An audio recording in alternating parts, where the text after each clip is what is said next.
What is a journey entrepreneur, and how is one different than a traditional entrepreneur? If you are on your journey, which simply defined as you're trying to express yourself, you're trying to be yourself and express who you are in the deepest, most clear way possible, you can then take that journey and you can turn it into something that other people can enjoy. Okay, so it's coming from within. So other kinds of entrepreneurship tend to be externally driven, right? I see an opportunity there. The internet's going to be big. I don't really care about it, but I really want to go after that, right? You see that a lot in Silicon Valley. Just what's the next big thing?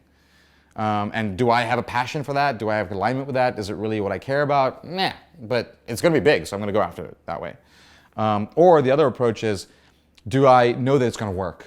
Like, I don't care what it is, so I know it's going to work. So I'm going to buy that McDonald's franchise. I'm going to open up that bakery, and it's just I know what it is, and I can basically follow a plan. A journeyer is really trying to express themselves and create a business that surrounds their passions. One of my favorite journey interviews is Christian Louboutin, the guy that made the Louboutin, the red-soled shoes. And there's a fantastic interview on Charlie Rose, actually, that he just did this last year, in which he really exposes this in a beautiful, profound way. Like Charlie at one point asked him, why would you get into fashion?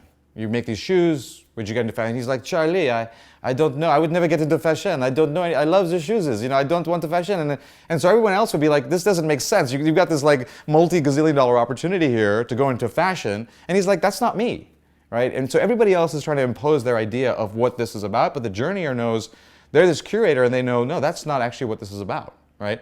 So he's actually giving up revenue that some other entrepreneur might say, well, you're laying that on the table in order to express who they are. Apple is another great example of a journey company, and Steve Jobs is a journey entrepreneur. That Steve just loved this idea of how does technology, integrate into our lives? How does it aesthetically play into our lives? How does it make it easy to use? And he had that question for himself, and Apple now holds the space for that journey. It's an extension of his personal journey. Richard Branson is all about adventure. He's all about how do I make life an adventure, and all of the Virgin companies are about expressing that, finding that adventure in whatever it is. So these journeyers are real curators about what it is they care about, and what happens is they know that a lot of the stuff they don't care about, right? I don't care about that. Yes, that could be a big opportunity. Yes, we could make a lot of money. So journey is really interesting in terms of strategy and tactics. Another comparison is think about the difference between strategy and tactics, right? Tactics is your very basic, like blocking and tackling, right? Just to survive. Strategy is what happens in business schools, like HBS and Wharton. And they'll sort of do the strategic analysis. This is market sizing, and therefore we should get this percentage of the market, and these consumers are doing that, and so on. And that's how they kind of go about it there.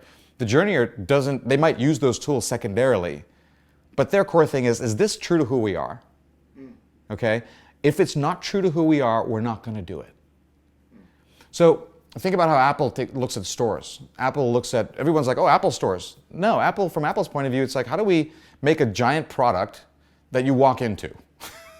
Instead of you hold it in your phone, you're walking into this giant Apple product called an Apple store. So that's the same mindset that they're using to make that Apple phone or computer or iPad as they're doing to that store, right? So they're curating this idea of a store. So everybody else is like, it's the highest retail per square foot, and they don't really think about it that way. They think about how is this an expression of our journey? How does it create that experience that we're trying to recreate in every other domain of what we do, right? Oh yeah, it happens to be a store, and it happens to be in a location, and people walk into it. So the journeyer is constantly co-opting and curating things and using them and not using them based on whether they are true to who they are. And they're taking and removing away things that are not them. And so they'll leave a lot of quote unquote strategic opportunity on the table precisely because it isn't an expression of their aesthetic.